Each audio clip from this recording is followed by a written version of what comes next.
But the big thing that opened my eyes is just the proximity. Everything's right here. At my last school, you have to go travel, pretty far for, say, the cafeteria or, treatment or whatever.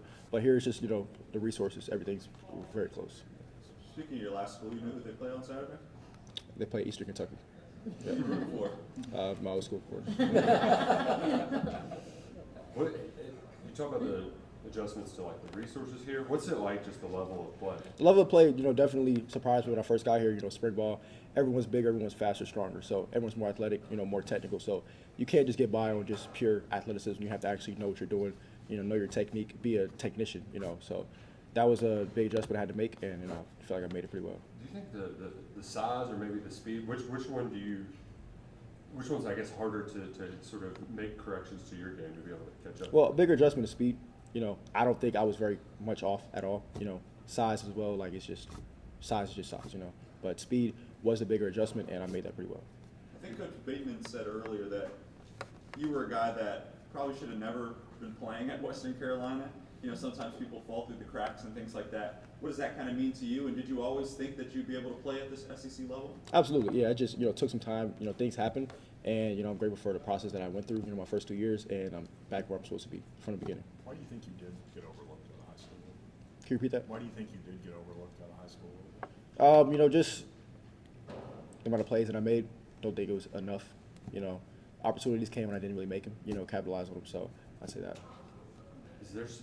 Was there dramatic schematic changes that you had to pick up on once you got here? Of course, but I handled that very well. They praised me for being pretty intelligent, and I, can say the same. Just it takes time to study. You study it and apply it and process it. So it was a big schematic change, but it's pretty good. Sounds like you guys are up here studying quite a bit. Is that a lot? During the spring, summer, now up here early in the morning to late at night. This is what we do. I think Coach Brown says you maybe study too much. Possibly, but I don't think too much is a bad thing. The better position you are, the more chances you have to make plays, and when those opportunities come, you can make those plays. What are you studying right now? Yourself in practice, or like yes, myself, the receivers we're going against, and as far as right now, we're in camp mode still, so it's more so myself, my technique, how can I get better. The receivers we're going against on a daily basis, like he mentioned, DJ Miller, Kenny Darby, people like those, and then just our offense, who we go against every day. Is there any one in particular you love going up against in one-on-ones? Shankar. Every play is something different, so he's definitely kept me on my toes. What makes him so talented? His bag is deep. He's a deep bag. He's another guy that's coming from the FCS ranks. Yeah. How do you think he'll handle the adjustment to the SEC? Very well. At the end of the day, football is football. We've been playing it our whole lives. Coach Brown talked about you guys are treating these man-on-man situations like true game reps. Yes. How much is that helping you get prepared for when you actually the other team is someone else? It's great because you can't take a rep at half effort. Every rep is a rep, whether it's practice, game, walkthrough, whatever. So you have to have the same type of focus for every single rep. What's the biggest challenge of defending when you got a quarterback like Kenny mentioned? Just his accuracy, because sometimes they say a perfect ball beats perfect coverage, and that's true. Sometimes you can be smothered the receiver, play very well, and it's just a great ball. Sometimes it's just frustrating when he can just get it in there. Obviously, first game, a little bit over a week away. How excited are you to finally play somebody else and start guarding some of these top receivers out in the SEC? Super. I've been waiting, since the end of last season. I'm just excited. Once I decided to come here, just looking at the schedule, excited to get ready and play. Do you find yourself ever daydreaming about just playing in these big stadiums that are packed on a crazy Saturday? I do. Every time we go into Kroger Stadium, I look around and I'm just amazed at the size and everything. So I can't wait. Corner is one of those spots that fans have had a lot of questions about. Do you all hear that talk and use it as motivation at all, or do you just kind of drown that out? I try to stay away from it, but at the end of the day, you will see something. So, it's just something where you have to understand that, it's one of the most tough, difficult positions in football. Like it is what it is. So just drown it out and go play your game. If you could name one thing that can make or break a cornerback, what's that one thing a corner has to have? Short memory. Whether you do good or bad, you have to go to the next play and play that play 100%. If you do a bad play, let it go. You can't let it drag on to the next. Or if you play, very well, get an interception, great pass breakup, whatever, you can't hang on to that. You have to let it go to the next play. Do you have a good example of that through camp where you had to have that short memory? Oh, yeah, absolutely. Yeah, DJ Miller, Shankar, Kenny Darby, receivers like those, they try us all the time. So, I've given up, a few plays here and there, but you have to bounce back and come back. And, one of those times I did get an interception, like immediately after that. So, just, short memory. Did you have a pick six in like every spring scrimmage? It felt like every highlight reel you were running it the other way. I did, yeah, one of each scrimmage in spring. So, yep. They had any this fall? I've had 2 this fall. Yep. Hasaan, it sounded like they held you and Terine and some guys out Saturday. What did you see from the younger corners as they got more reps? A lot of development. Watching Isaiah when he first came in, as well as DeMarcus Garner when I first got here and seeing him, and as well as Grant Grade. He's had an amazing camp. They've just grown so much as far as taking the playbook to the field and, processing, because it's easy to see someone in the film room and, go from there. But when you take that real time and process it and go play fast, it's great to see. So Isaiah had a great day on Saturday. You mentioned DeMarcus and Grayton right there. Didn't see a lot of them last year. I think both of them redshirted. Why can they make a jump this year? They're just ready. They're just ready. They've been putting in a lot of work. DeMarcus, he's matured a lot since I've gone here when I first met him, and he's been putting in a lot of work. And then Grant has just come a long way as well, just processing mentally, how his focus. So I'm excited to see what they do this year. All right, thank you very much, Tom. Yeah, this past scrimmage, we saw a ton of growth from both. Really, it was 3 guys that got majority of the reps between Isaiah McMillan, Grant Grayton, and DeMarcus Gardner, and it was super good to see all of those guys come in and compete. We were dinged up a little bit, but now we built competitive depth, which is a huge thing. You don't just got depth, but you got guys that you can rely on because of the amount of reps that they've gotten because of those guys being a little dinged up.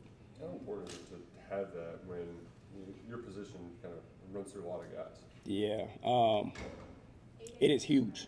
It is huge because our guys play special teams too. So it's not just, the 60, 70 defensive snaps that you're going to see. It's also, running down on punt, running down on kickoff, playing what we call PBR, punt block return. All of that stuff matters. So 60 reps can turn into 80 reps really fast. And if we don't have the guys to rotate, it's going to be a problem. How many do you want to play in the game and as part of that? Right. I don't want to put a number on that because it could be 2, it could be 5. It just depends on how things go. Sykes is a guy who spent his time at the FCS level. Now he's leveling up. How have you seen him take to that adjustment? He's taken advantage of everything that this place has to offer, right? Obviously, they didn't have the same resources at Western Carolina, and a guy that's hungry like that, he gets to, eat from the cafeteria, see a different training room, weight room, all of that stuff. Like, he has taken true advantage of the resources and the opportunity, and he's been super engaging with it as well. So whether that's with me or the other coaches coming in when he gets the time, so it's been really good for him.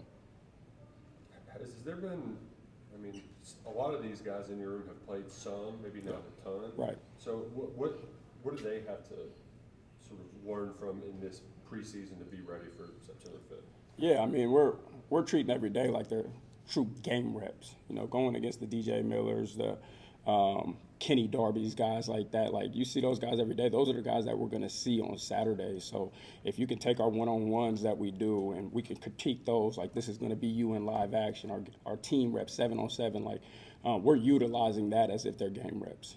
Coach Bateman has said some nice things about Isaiah the last couple Saturdays. What have you seen from him as a guy who apparently had a big summer? Yeah, he just grew a ton. Like, he came in, he didn't play a lot last year because of a couple injuries, but he got his mind right, and he learned the scheme pretty fast. He's a super smart kid, and in the classroom, in the meeting room, he does a really good job. And then it just comes, when you have to process the things in the meeting room to the field. It took him a little while, but once he got it, and like I said, taking advantage of these reps when some guys are out, like, it really helped him to mature and get rolling that way. One of the few guys that has gotten reps here at Kentucky is Ryan. I just wanted to get your thoughts on him and what makes him so special. Yeah, he's something that I like to use, like the pros that I've been around, they've been pros before they became pros. And that's what Ryan is. Like, Ryan, he might as well live here. Like, this kid is always here. He texts me at midnight the other night, something in the playbook from our video system. I'm like, bro, I'm not responding to you, even if I'm up, go to sleep. But that's the type of stuff that's going to differentiate him from the other guys. So just a kid that's locked in, and I'm super excited for him this year. Much has been made about playing a little bit more man, having to be stickier. What goes into making sure that those guys are ready to lock up one-on-one? Yeah, Coach Bateman, it's good that we're playing man-to-man, but there's also going to be people flying in the quarterback's face. So that's going to be a really good thing. But I've always been a man-to-man guy in the past, and I truly love it.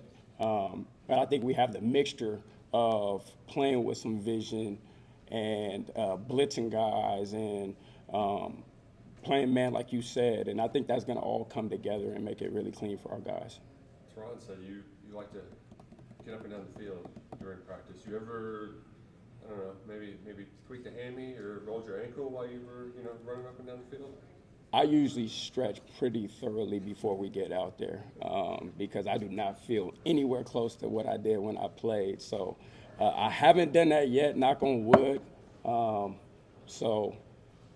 I said, I'm going to stick to the stretching routine, good 20 minutes, get my mind right, and then get out there and roll. So no broken bones in camp like in spring? Oh, come on now. Look, I slowed that part of it down, too. So, yeah, no, we're good. I'm not punching at footballs anymore, so we're good. Why is it important for you to get out there with the guys and put the cleats on? I'm a player's coach, man. I want to be as relatable as I can. I'm 35 years old, but I want to do this till I'm, 60 years old. I want to be out there with my cleats. Tuesdays and Wednesdays for me are work days. I'm going to have my cleats on for as long as I can. And I think they feel that, too. Like, it rubs off on them. And to me, I wanted that when I was a player, so I'm going to give it to them now that I'm a coach.